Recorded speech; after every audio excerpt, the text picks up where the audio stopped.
Baik, saya ucapkan terima kasih banyak kepada pembawa acara. Baiklah, yang saya hormati Romo Heriadi, juga Bapak Ibu Star Rekan Kasdama. Sebelumnya saya ucapkan terpujilah Sang Buddha, Namo Buddhaya. Ya, selamat pagi Bapak Ibu. Lemes amat, kayak kerupuk disiram air, mentang-mentang hujan. Mentang-mentang hujan ya. Kali lagi ya biar semangat, masih pagi. Selamat pagi Bapak Ibu. Iya, terima kasih atas suaranya.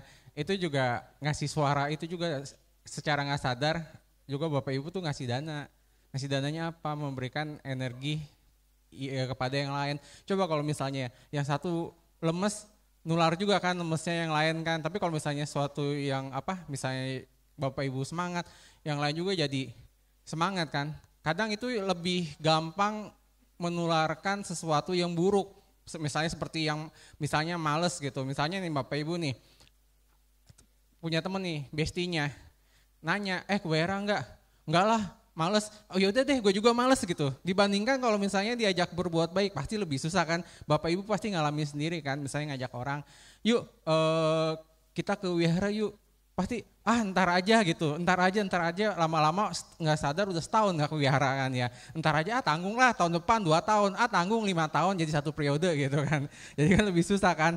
Oke, baik, sebelum kita mulai bincang-bincang dhamma pada malam hari ini, mari kita langkapkan kedua tangan kita agungkan guru agung kita. Namo tassa bhagavato arahato sama sambuddhassa. Namo tassa bhagavato arahato sama sambuddhassa. Namo tassa bhagavato arahato sama sambuddhassa. Perwujudan kepada beliau yang berberkah, yang maha suci, yang telah mencapai penerangan sempurna oleh diri sendiri. Perwujudan kepada beliau yang berberkah, yang maha suci, yang telah mencapai penerangan sempurna oleh diri sendiri. Perwujudan kepada beliau yang berberkah, yang maha suci, yang telah mencapai penerangan sempurna oleh diri sendiri.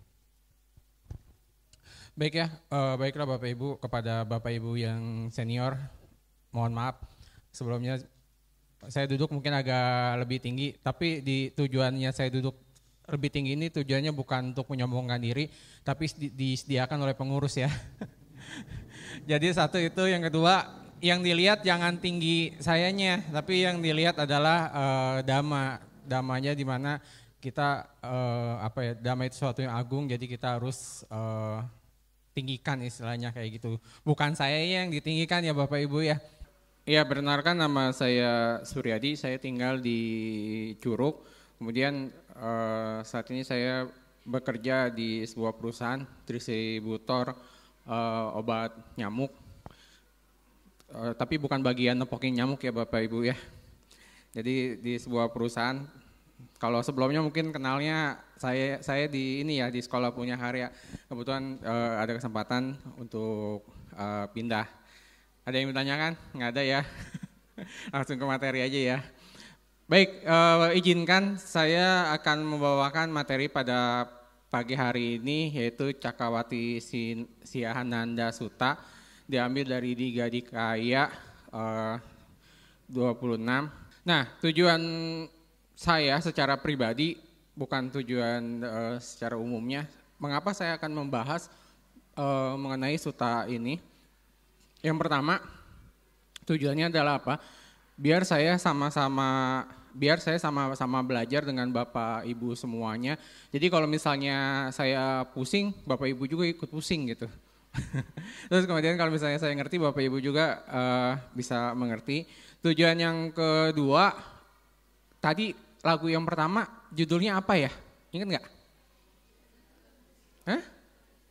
Pancasila Buddhis. Nah, di sini pun ada hubungannya dengan Pancasila Buddhis, agak nyerempet gitu. Bagaimanakah hubungannya seorang pemimpin itu memperlakukan Pancasila Buddhis. Yang kedua, kita biasanya kalau misalnya ngebahas tentang agama Buddha, pasti nggak jauh-jauh dari hukum karma, patisamuppada, meditasi, berdana, berbuat baik kan ya. Istilahnya untuk tujuan spiritual kita ya. Tetapi di sini di sutta ini itu nggak hanya membahas tentang hal seperti itu, tapi ngebahas bagaimanakah sikap seorang pemimpin untuk memperlakukan rakyatnya. Jadi tentang politiknya juga ada, tentang sosial ekonominya juga ada. Biasanya kan agama Buddha kan pasti hubungannya tentang berbuat baik aja ya, nggak ada hubungannya dengan politik ya. Nah, yang untuk yang adik-adik mungkin mohon maaf mungkin agak kurang pas ya kita ngomongin tentang politiknya. Cuma yang di sini yang mungkin bisa adik-adik pelajari adalah bagaimana nih nanti adik-adik kalau misalnya seandainya kepilih jadi raja gitu. Tapi kan kita negaranya bukan negara kerajaan ya. Ya udah nanti misalnya kalau adik-adik jadi presiden atau misalnya nanti adik-adik jadi pemimpin suatu perusahaan atau mungkin nanti jadi pemimpin wihara atau nanti pemimpin keluarga, bagaimanakah memperlakukannya. Kalau dalam keluarga kan pemimpinnya biasanya ayah ya. Tapi kalau yang jadi rakyatnya siapa? Yang jadi rakyatnya kan anak-anaknya ya. Kalau ibu-ibunya menjadi polda ya, polisi dapur ya. Nah, suta ini dibabarkan di negara Magadha, lokasinya di Matula, pembicaranya adalah Sang Buddha. Tipe yang disampaikan adalah dengan cara khotbah. Karena ada beberapa suta yang disampaikan itu enggak hanya dengan khotbah ya Bapak Ibu ya, bisa tanya jawab. Misalnya ada seorang biku atau umat yang bertanya kepada Sang Buddha kayak gitu. Nah, Cakkawati Cinanda Sutta adalah salah satu suta penting dalam Nigga Nikaya yang merupakan khotbah panjang yang ke-26. Suta ini menyampaikan ajaran mendalam tentang cara memerintah dengan sesuai dengan Dhamma, menekankan pentingnya pengembangan pribadi dan sosial untuk meningkatkan perdamaian dan kemakmuran. Cakkawati Cinanda Sutta ini tidak hanya memiliki nilai dalam filsafat ekonomi dan sosial seperti yang saya bilang tadi, tetapi berfungsi sebagai pengingat bahwa kita tuh sebagai pribadi itu harus mengembangkan diri sesuai dengan Dhamma, karena ini untuk mendorong individu untuk berjuang untuk perdamaian dan pembangunan lanjutan bagi diri sendiri dan masyarakat. Kenapa sih kita harus hidup sesuai dengan Dhamma? Kenapa kita hidup sesuai dengan Dhamma itu bisa menciptakan perdamaian? Nah, kita akan bahas lebih lanjut.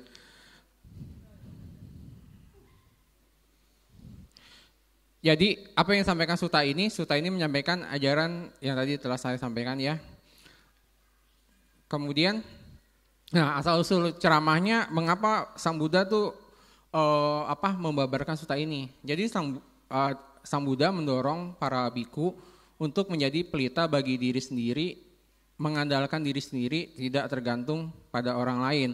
Nih adik-adik nih harus belajar, tidak harus mengandalkan diri sendiri, tidak tergantung pada orang lain. Sebagai contoh misalnya adik-adik mau makan, biasanya apa kalau mau makan bilangnya, mah makan, pengennya disendokin kan. Tapi adik-adik ini harus belajar jadi mandiri, ya kan. Ya Jak ya, kemarin waktu Pak Baja kan gak disendokin makan ya Jak, sama mama ya Jak ya, makan sendiri Jak ya. Ya Jak kemarin ikut Pak Baja, jadi ya kan. Jadi untuk melatih kemandirian juga, kenapa harus dilatih dari kecil? Nanti biar gedenya bisa, kalau ntar udah gedenya nggak bisa gimana? Terusnya siapa yang di sini masih suka dimandiin? Bapak-bapak jangan angkat tangan ya. Ada nggak nih yang udah gede? Ini kan kelas gede kan sekolah minggunya nih. Ya kan? Nah, Sang Buddha juga mendorong mereka untuk menjadikan Dhamma sebagai pelita mereka dan berlindung tidak tergantung pada hal yang lain. Kenapa Dhamma jadikan pelita? Karena semua persoalan hidup tuh ada di Dhamma tanpa kita sadarin. Mau pertanyaan tentang apa? Misalnya kalau lagi galau apa yang dilakukan? Minum baygon. Nah, kalau kita lagi galau kan kita kan konsep dasarnya aja deh. Sang Buddha kan mengajarkan anicca, dukkha, anatta ya. Kalau misalnya kita lagi dalam kesulitan, berarti kan kita lagi mengalami suatu hal yang buruk kan.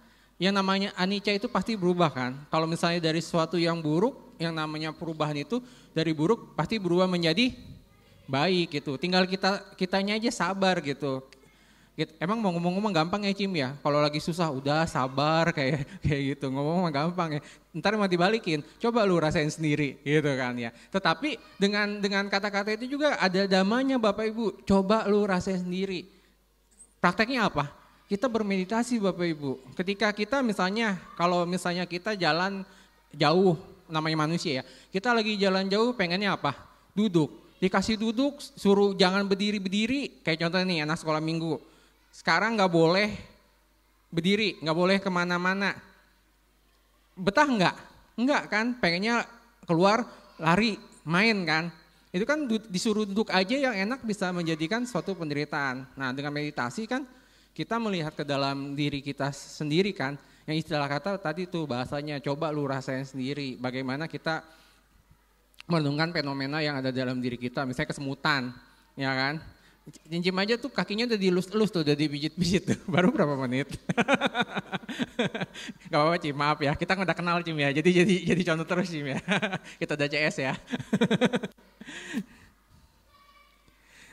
Kemudian isi dari suta itu apa sih? Nah kalau misalnya secara dirangkum ini, isi suta ini Sang Buddha menjelaskan tentang kisah namanya Raja Dalnamehi. Yaitu raja pemutar roda dhamma. Nah ini rajanya ini bukan hanya raja satu kerajaan atau satu wilayah. Raja ini adalah raja dunia. Jadi cukup cakupannya cukup luas gitu. Nah dikisahkan Raja Damehi ini seorang raja yang menjalankan pemerintahannya itu berdasarkan dengan dhamma. Dia itu memiliki kemurahan hati, menjunjung tinggi kebajikan, sering berdana, melakukan pelayanan publik, memerintah dengan adil, penuh kebaikan, menghindari bahaya, memupuk kesabaran, menghindari konflik. Raja ini memiliki 7 harta yang disebut dengan Sata Ratana dan memerintahkan 4 penjuru dunia, membangun perdamaian dan ketertiban di seluruh wilayah kekuasaannya. Jadi satu ketika kan raja ceritanya punya pusaka nih. Nama pusakanya adalah Cakraratana atau pusaka roda. Jadi suatu itu cakranya itu tenggelam, masuk ke sedikit dengan air. Kan kalau raja tuh kalau zaman dulu tuh punya ini ya Bapak Ibu ya, dia udah tahu nih waktunya kapan dia lengser gitu, kapan dia menyerahkan kekuasaannya ke anaknya. Nah tandanya ini waktu itu dengan roda. Nah dia udah tahu nih tandanya seperti itu, akhirnya dia menyerahkan kekuasaan ke anaknya. Dan raja ini turun tahta, dia kemudian menjadi seorang petapa, ya kan? Jadi seorang petapa. Nah setelah penghabisan itu raja jadi petapa, pusakanya itu yang tadi rodanya itu ceritanya menghilang Bapak Ibu. Nah raja yang sudah menjadi petapa itu menasihati raja yang baru dilantik nih, raja baru, untuk tidak putus asa atau bersedih. Dia disarankan untuk mempraktikkan dhamma raja pemutar roda untuk memulihkan roda pusaka. Jadi roda pusakanya biar muncul lagi, dia harus menjalankan memperhatikan dhamma raja pemutar roda disebutnya. Kemudian pangeran itu atau raja baru itu mengikuti nasihat dari raja yang sudah jadi petapa. Jadi pangeran itu memerintahkan atau raja baru itu memerintahkan dengan adil, dan juga malah kekuasaannya itu makin besar Bapak Ibu, menaklukkan semua daratan baik dari timur, selatan, utara dan barat gitu. Nah, karena raja itu memerintahkan dengan bijaksana, rodanya itu muncul Ibu. Nah, begitu muncul, suatu waktu roda itu tenggelam lagi Bapak Ibu. Nah kalau roda itu tenggelam lagi, tandanya raja tuh harus turun tahta. Akhirnya dia ngasih ke pangeran yang baru, Begitu terus tuh Bapak Ibu, pokoknya setiap ada apa namanya, kalau misalnya roda pusakanya itu turun nih dalam air, berarti tuh raja harus penggantian, harus raja yang baru. Nah raja yang baru itu selalu ngasih nasihat nih ke raja yang, raja yang lama selalu ngasih nasihat ke raja yang baru untuk memerintah negeri dengan bijaksana. Jadi gitu terus tuh Bapak Ibu selama puluhan tahun. Kalau misalnya pusakanya mau tenggelam, berarti tandanya harus turun tahta, raja yang lama jadi petapa, kemudian diangkat raja yang baru. Begitu terus tuh ceritanya Bapak Ibu, begitu terus. Nah, beberapa waktu kemudian setelah dilakukan gitu terus pemutaran roda dama, rodanya tenggelam, berarti tandanya harus ganti raja. Sewaktu-waktu hal itu terjadi, tetapi bedanya apa? Begitu raja ini jadi petapa, kemudian diangkat raja baru ini tuh enggak minta nasihat ke raja yang lama. Bagaimana caranya menjalankan pemerintahan. Beda sama raja-raja sebelumnya tuh Bapak Ibu. Kalau raja-raja yang sebelumnya begitu diangkat, dia nanya sama raja yang lama, bagaimana sih diajarkan cara memerintahnya dengan bijak. Raja yang baru ini menjalankan pemerintahannya itu dengan gayanya sendiri Bapak Ibu. Nah itu,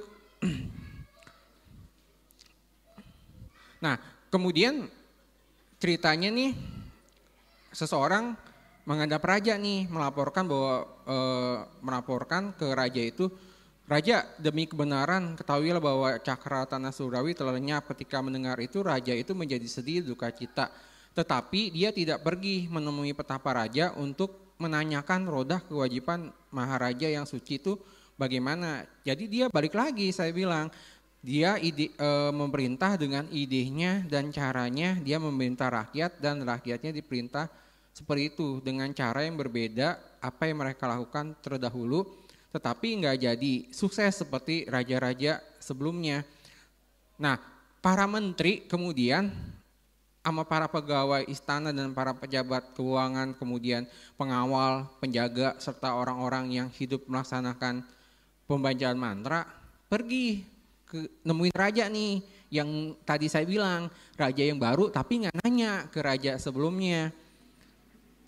Mereka bilang gini, wahai raja, rakyatmu yang raja perintah berdasarkan idemu dan caramu yang berbeda dengan cara-cara yang mereka ikuti terdahulu, tidak sukses seperti apa yang mereka biasa capai di masa raja-raja terdahulu yang melaksanakan kewajiban maharaja yang suci. Dalam kerajaan ini ada para menteri, para pegawai istana, para pejabat keuangan, para pengawal dan penjaga, serta orang-orang yang hidup dengan melaksanakan pembacaan mantra. Semua ini kami dan yang lain memiliki pengetahuan tentang kewajiban maharaja suci dari Raja Cakrawati. Apabila raja menanyakan hal itu kepada kami akan menerangkan. Kemudian raja mempersilakan mereka untuk duduk dan bertanya kepada mereka tentang kewajiban maharaja suci dari Raja Cakrawati. Mereka menerangkan bahwa hal ini kepada beliau. Ketika raja telah mendengar itu, raja memerhatikan dan menjaga melindungi rakyatnya dengan baik. Tetapi sayangnya raja ini tidak memberikan dana kepada orang-orang miskin. Karena dia tidak berdana kepada orang-orang miskin, maka kemelaratan bertambah. Nah, ketika kemiskinan meluas, ceritanya zaman dulu tuh orang belum mengenal namanya mencuri Bapak Ibu. Jadi ketika kemiskinan meluas, dia butuh namanya untuk penghidupan, orang itu mengambil barang yang tidak diberikan atau yang disebut dengan mencuri. Kemudian orang itu ceritanya ditangkap dong, ya kan? Tangkap di hadapan raja. Raja kemudian nanya, apa benar kamu telah mengambil barang yang tidak diberikan kepadamu? Dengan demikian kamu telah melakukan perbuatan yang disebut dengan mencuri. Terus pencuri itu jawab, benar raja. Rajanya nanya, kenapa kamu melakukan hal seperti itu? Raja, saya tidak memiliki sesuatu untuk mempertahankan hidupku. Nah, karena dijawab kayak gitu, dia kan nggak punya sesuatu untuk menjalankan hidupnya ya. Jadi terpaksa dia mencuri. Akhirnya raja ngasih dana tuh ke orang itu. Jadi, nih duit buat kamu, biar kamu bisa bertahan hidup. Nah, setiap ada yang mencuri, raja tuh begitu terus Bapak Ibu. Terus apa yang terjadi di pikiran orang-orang yang lain? Orang-orang yang lain tuh berpikir gini, kalau gitu setiap kita mencuri, kita dikasih dana terus sama raja nih. Orang kan pada mikir gitu kan, si A mencuri nih, sama raja malah gak dihukum, malah kasih dana, ya kan. Si A, si B lagi, akhirnya apa? Yang lain ikut, begitu ikut mencuri. Kalau misalnya kita samakan dengan kehidupan sehari-hari, ini kan mirip kasus yang kemarin ya Bapak Ibu ya, yang istilah kata melakukan perbuatan yang merugikan 300 triliun malah dikasih hukuman ringan ya. Atau makan ada yang melakukan kejahatan malah dibebaskan sama hakim ya misalnya. Nah ini sama nih, makanya kan berarti kan agak mirip dengan kehidupan kita yang sekarang nih. Nah lama-kelamaan kayak gitu, setiap ada yang mencuri dikasih dana sama raja. Akhirnya raja mikir kayak gini, setiap ada yang mencuri saya kasih dana nih, bukannya marah jerah ya. Akhirnya apa yang dilakukan sama raja? Yang dilakukan sama raja yaitu sekarang setiap yang mencuri itu dihukum, kepalanya dipenggal. Kemudian setelah raja melakukan hal tersebut, setiap ada yang mencuri itu dipenggal. Apa yang ada di otak mereka, di pikiran mereka? Kalau kayak gitu, kalau kita mencuri, lebih baik orangnya kita penggal, biar dia nggak bisa melapor ke raja, yang disebut namanya ngerampok. Akhirnya mereka melakukan perampokan desa sama kota dan lain sebagainya.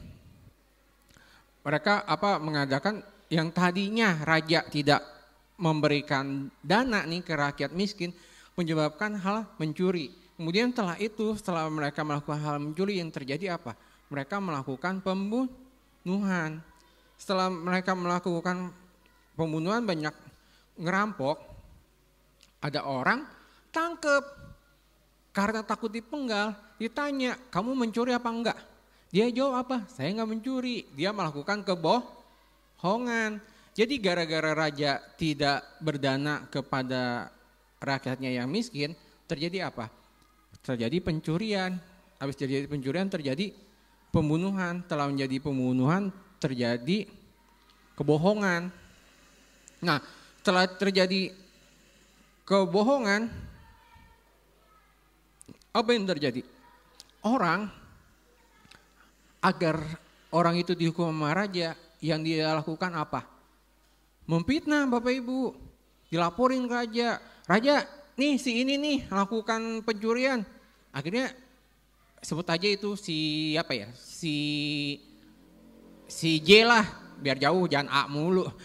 Si J ini nih raja nih, dia melakukan pencurian, dia fitnah nih si J, agar dia dihukum. Akhirnya karena difitnah melakukan pencurian, dihukum sama raja kan, dia memfitnah kan. Balik lagi, gara-gara raja tidak melakukan perintah, menjalankan pemerintahan dengan bijaksana, dia tidak memberikan dana kepada rakyat miskin, rakyat yang melarat, terjadi apa? Terjadi pencurian. Setelah jadi pencurian terjadi apa? Pembunuhan. Terjadi pembunuhan, dia terjadi apa? Bohongan. Setelah melakukan bohongan terjadi apa? Memfitnah. Nah, efeknya apa? Efeknya adalah dulu orang itu hidup 80.000 tahun. Sekarang nyampe enggak? Enggak nyampe, kelamaan kan 40.000 tahun. Tetapi karena suka melakukan pencurian, akhirnya batas 84.000 tahun itu turun jadi 40.000 tahun. Nah, setelah itu orang yang 40.000 tahun ini karena dia lakukan pembunuhan, usianya turun lagi jadi 20.000 tahun. Karena kemudian dia melakukan tadi yang saya bilang tadi apa salah melakukan pencurian, pembunuhan, kemudian berbohong. Turun lagi jadi 10.000 tahun.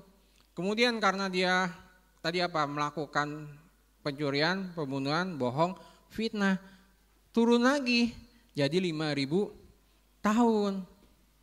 Kemudian orang-orang ngelihat nih, mulai nih fisiknya berubah, ada yang mohon maaf, ada yang jelek, ada yang enggak jelek.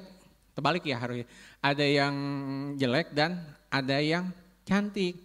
Yang jelek ini iri sama yang cantik. Akhirnya apa?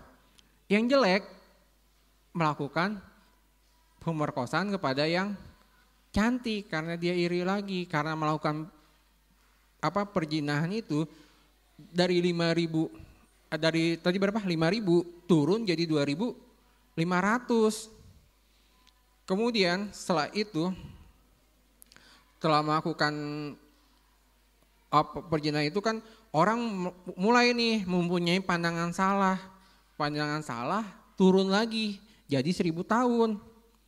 Setelah itu menjadi 1.000 tahun itu mereka itu berbuat jahatnya makin berkembang, yaitu berzina dengan saudara sendiri, keserakahan dan pemuasan nafsu lainnya. Kemudian jadi 500 tahun jadi 250 tahun.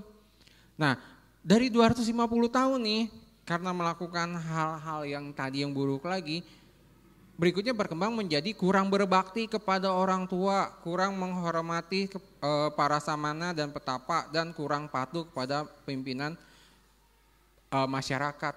Turun lagi Bu, Bapak semuanya. Kemudian ujung awalnya kenapa?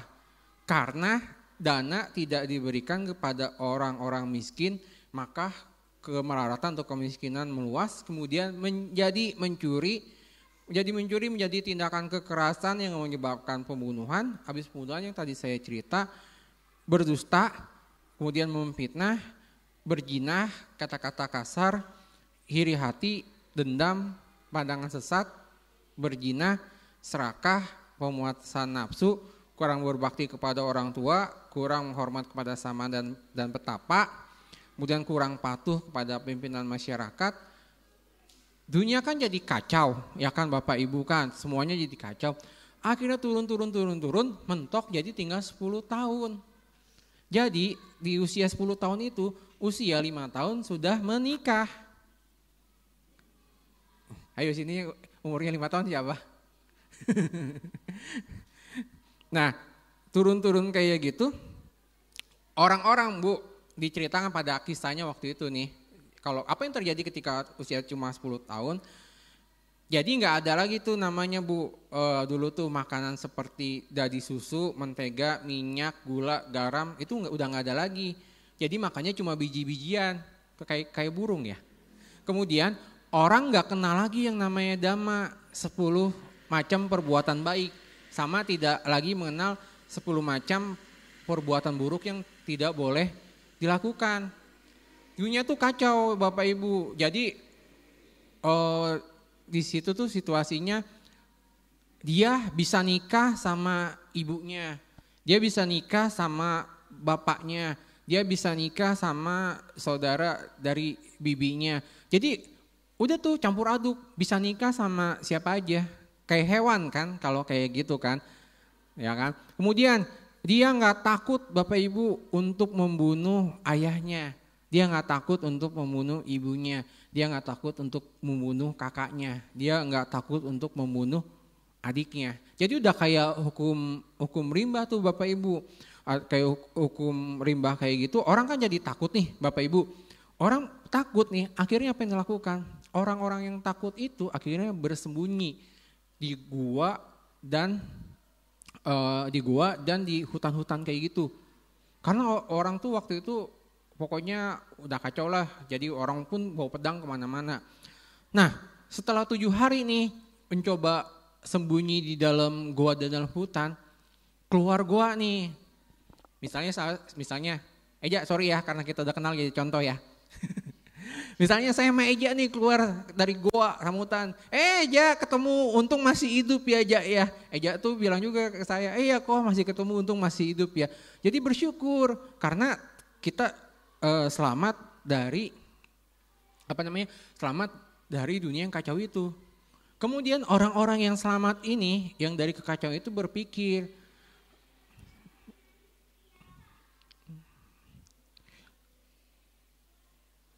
orang itu berpikir gini seperti ini, karena kita melakukan cara-cara yang jahat, maka kita kehilangan banyak sanak saudara. Marilah kita berbuat kebajikan. Sekarang kebajikan apa yang mesti kita lakukan? Marilah kita berusaha untuk tidak melakukan pembunuhan, tidak melakukan pembunuhan karena ini merupakan perbuatan baik yang mesti kita lakukan.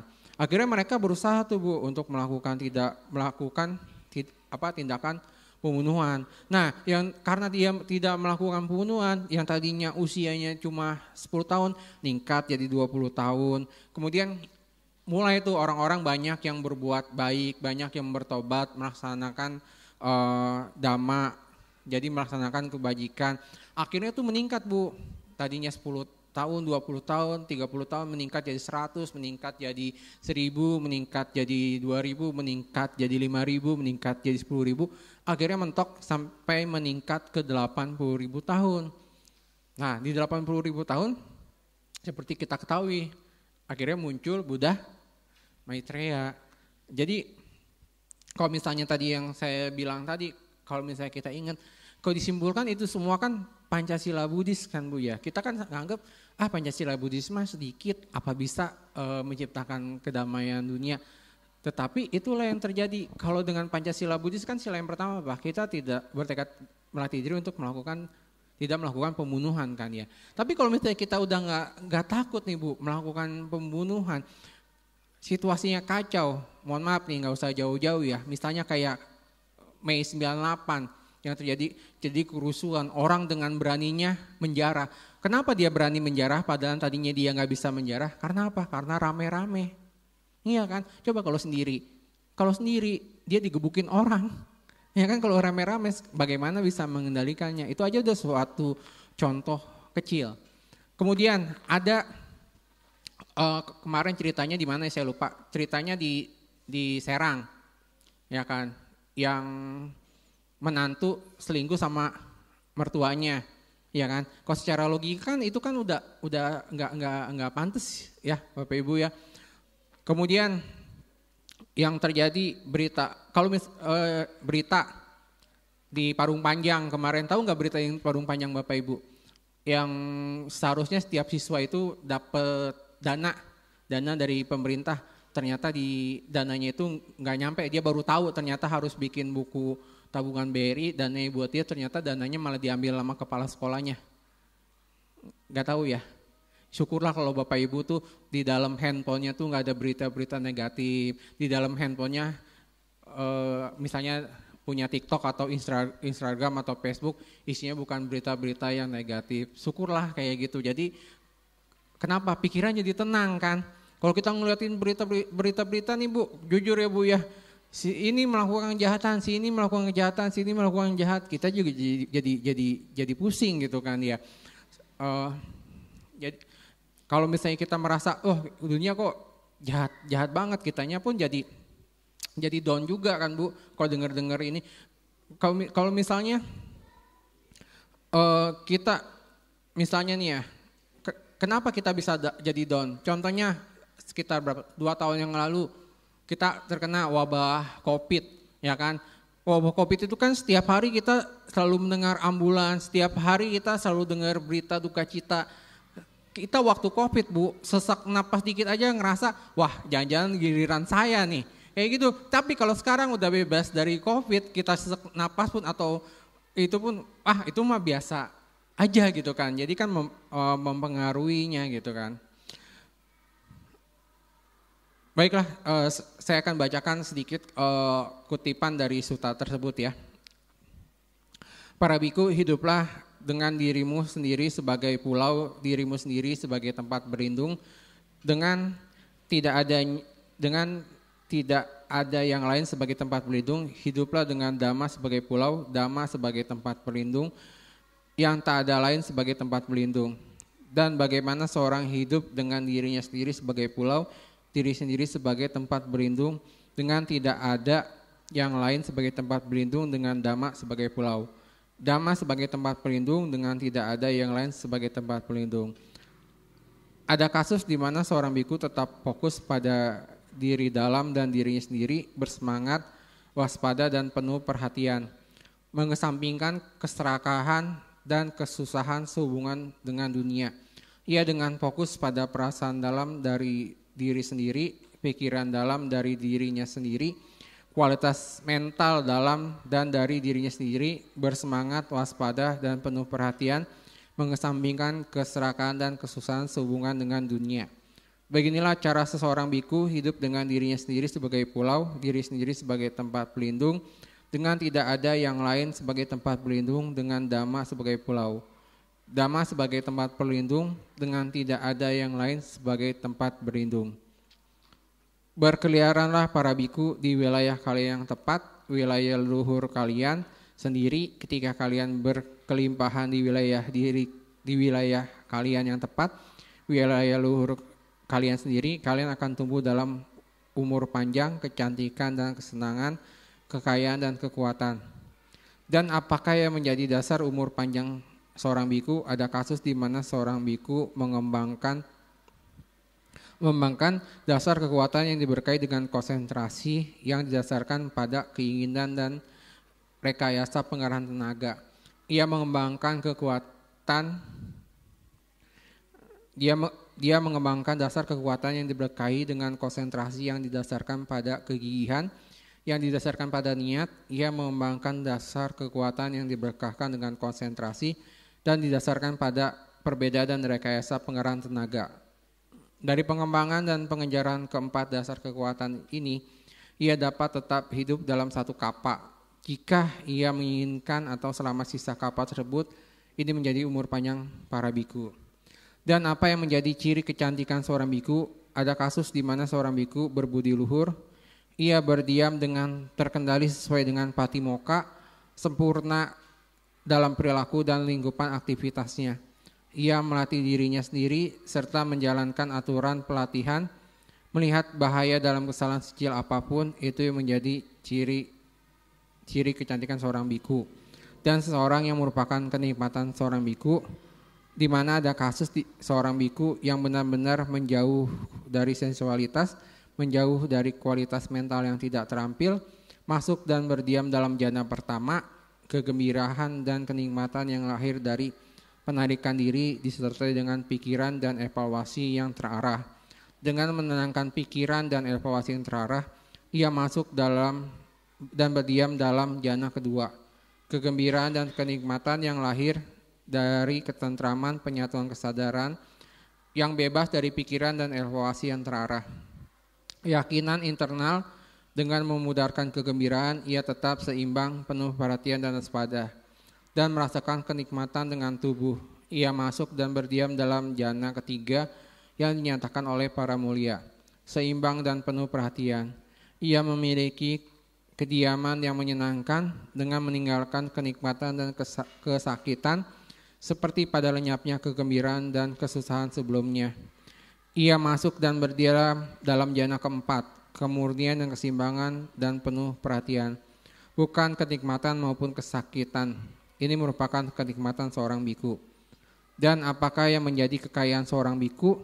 Ada kasus di mana seorang biku terus-menerus meliputi arah pertama, timur, dan juga arah kedua, ketiga, dan keempat. Dengan kesadarannya dengan penuh niat baik, dengan demikian ia terus-menerus meliputi ke atas, ke bawah, dan sekelilingnya, kemana-mana dan dalam hal dunia yang meliputi segalanya dengan kesadaran yang dipenuhkan dengan niat baik, berlimpah luas, tidak terukur, bebas dari pemusnahan, bebas dari niat buruk. Ia terus-menerus menyebarkan ke arah pertama, demikian pula ke arah kedua, ketiga, keempat, dengan kesadaran yang penuh dengan cinta kasih, dipenuhi dengan penghargaan. Ia terus-menerus meliputi arah pertama dan juga arah kedua, ketiga, dan keempat dengan kesadaran yang dipenuhi dengan kesimbang batin. Demikianlah ia terus meliput ke arah atas, bawah, dan selingnya kemana-mana dan dalam segala hal yang meliputi segalanya dengan kesadaran yang dipenuhi dengan keseimbangan batin, berlimpah luas, tak terukur, bebas dari permusuhan, dan bebas dari niat jahat. Ini merupakan kekayaan seorang biarawan. Dan apa yang menjadi kekuatan seorang pendeta? Dalam kasus ini di mana seorang pendeta melalui akhir fermentasi mental memasuki dan tetap berada dalam kesadaran pelepasan dan kebijaksanaan pelepasan yang bebas fermentasi, serta secara langsung mengetahui dan merealisasikan untuk diri sendiri tepat di sini dan saat ini. Ini menjadi kekuatan seorang pendeta. Para biku, aku tidak melihat adanya kekuatan lain yang begitu sulit untuk diatasi seperti kekuatan mara dan penerapan kualitas-kualitas yang baik yang menyebabkan peningkatan kebaikan ini. Demikian yang dikatakan oleh Sang Bagawa, para biku merasa senang kegembiraan mendengarkan kata-kata Sang Bagawa. Nah, Bapak Ibu, ini dikasih tahu nih Mas Sang Buddha, bagaimana caranya jadi kaya? Yaitu melakukan kebajikan ke semua arah. Caranya apa? Apakah harus baksos ke arah timur? Ataukah harus terus baksos ke arah barat, selatan, dan utara? Bisa jadi Bapak Ibu, kebajikan yang salah satu contohnya, misalnya Bapak Ibu bermeditasi, meditasi mendoakan semoga semua makhluk yang ada di timur, yang ada di barat, selatan, utara berbahagia. Itu pun sudah melakukan suatu kebajikan, ya kan? Jadi kebajikan itu banyak rupanya tergantung dari niatnya, sikap mental batin kita Bapak Ibu. Jadi bagaimana caranya kaya? Yaitu berbuat kebajikan terus. Nah, selanjutnya adalah tugas seorang pemutar roda dhamma tuh diterangkan dalam sutta ini ada 5. 1, menghormati dhamma dengan menjaga negara berdasarkan filosofi hukum, etika, dan politik para Buddha. 2, menegakkan keamanan negara termasuk melindungi lingkungan. 3, menegakkan keadilan. 4, menyediakan kesejahteraan bagi mereka yang membutuhkan. Dan 5, menasihati sangga tentang masalah kebijakan praktis. Kemudian nasihat Sang Buddha.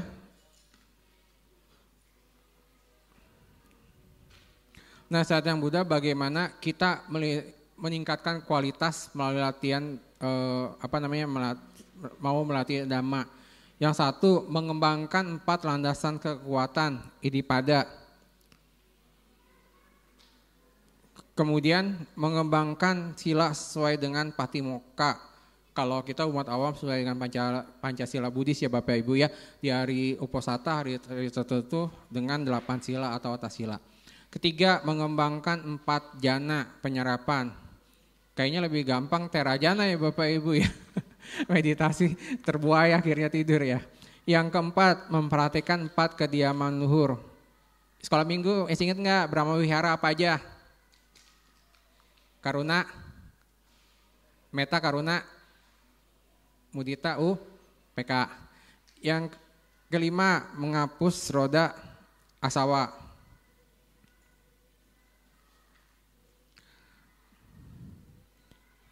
Nah, kemudian dalam masyarakat dhamma dalam ini didasarkan pada 6 sila Bapak Ibu. Jadi biar kitanya mencapai kedamaian 6 sila. Pertama, jangan membunuh. Kedua, mengambil apa yang tidak diberikan. Jangan melakukan hubungan seksual yang salah. Jangan berbohong. Jangan minum minuman keras. Makanlah secukupnya. Membangun masyarakat pada dengan prinsip-prinsip tadi itu membangun masyarakat berdasarkan prinsip-prinsip ini tidaklah sejelas yang terlihat pada awalnya. Jadi misalnya masyarakat kita melanggar setiap prinsip tersebut sehingga mendatangkan karma yang sama kepada orang lain. Kita juga harus menemukan gagasan untuk membangun masyarakat dhamma dalam kalacakara. Tentunya kesederhanaan dalam makan merupakan salah satu sila terpenting Vinaya sebagai seorang samana. Nah,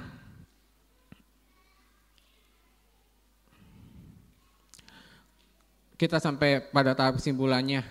Cakawana Siada Sutta diakhiri dengan pengingatan Sang Buddha akan ketidakkekalan dunia dan pentingnya memperhatikan Dhamma. Beliau mendorong para biku untuk mengandalkan diri mereka sendiri dan berlindung pada Dhamma.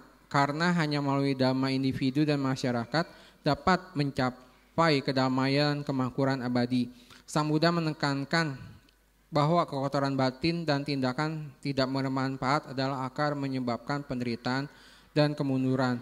Untuk mencapai kebahagiaan sejati, seorang harus mengembangkan cita melalui 4 landasan kekuatan, 4 jana, kemudian 4 Brahma Wihara, dan melenyapkan noda-noda. Khotbah Sang Buddha dalam Cakawati Sianada Sutta menegaskan bahwa tidak ada kekuatan yang dapat mengatasi pengaruh mara kecuali melalui pengembangan, mendorong para biku untuk tekun dalam latihan mereka.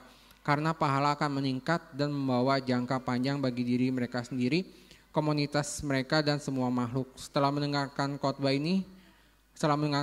Sang Buddha, para biku sukacita dan menerima ajaran dengan rasa syukur.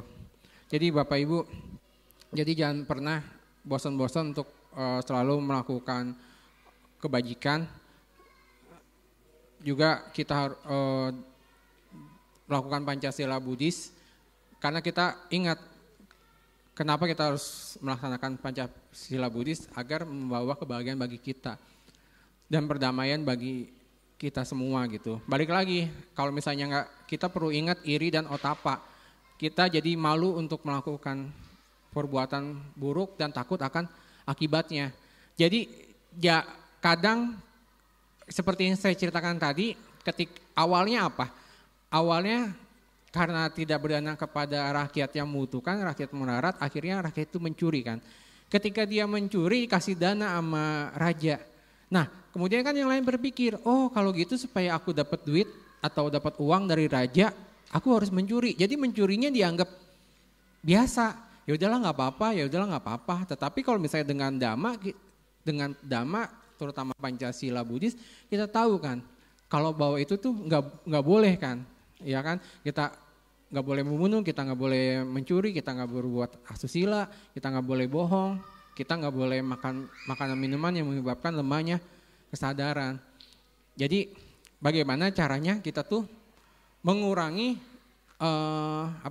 mengurangi perbuatan buruk dan tidak lagi melakukan perbuatan buruk yang telah kita lakukan, tapi kita menambah perbuatan kebajikan yang sudah kita lakukan dan kita menambah lagi perbuatan baik yang belum pernah kita lakukan. Jadi demikian Bapak Ibu serta adik-adik semua yang bisa saya sampaikan pada pagi hari ini. Saya memohon maaf jika ada yang dibagikannya itu ada yang sedikit keliru. Jadi mohon maaf, nanti bisa kasih masukannya di mana kelirunya. Kita sekali lagi belajar sama-sama ya Bapak Ibu ya. Balik lagi, kalau misalnya ada hal-hal yang keliru, ada hal yang salah tuh bukan damanya, tapi mungkin yang salah dari saya sendiri yang menyampaikannya. Yang pasti Dhamma itu indah pada awal, tengah dan akhirnya. Silakan Bapak Ibu buktikan bagaimanakah indahnya Dhamma. Nggak usah jauh-jauh, cukup dipuji sebagai, ibu mah orangnya baik, itu udah bahagia belum? Bohong, ada maunya tuh kan gitu. Kita udah CSIM ya. Ya kan, kita dipuji aja merasa seneng kan. Ada 4 hal yang disenengin sama orang kan ya. Karena dia pertama dia dipuji, kemudian dia mendapatkan untung, 2 lagi saya lupa. Yang saya ingat tuh orang kan pasti senang dipuji kan ya Bapak Ibu ya. Baiklah Bapak Ibu, rekan-rekan sedama, sekali lagi saya mohon maaf jika ada kekurangan dan saya ucapkan terima kasih banyak pada pengurus yang sudah mengundang saya pada pagi hari ini. Jangan kapok-kapok, terima kasih juga udah berdana. Pantatnya yang pegel mungkin, duduk terus, kemudian udah berdana telinganya dengerin ocehan saya. Baik, sekali lagi saya ucapkan terima kasih dan mohon maaf pada kekurangan. Akhir kata dari saya, terpujilah Sang Buddha, Namo Buddhaya.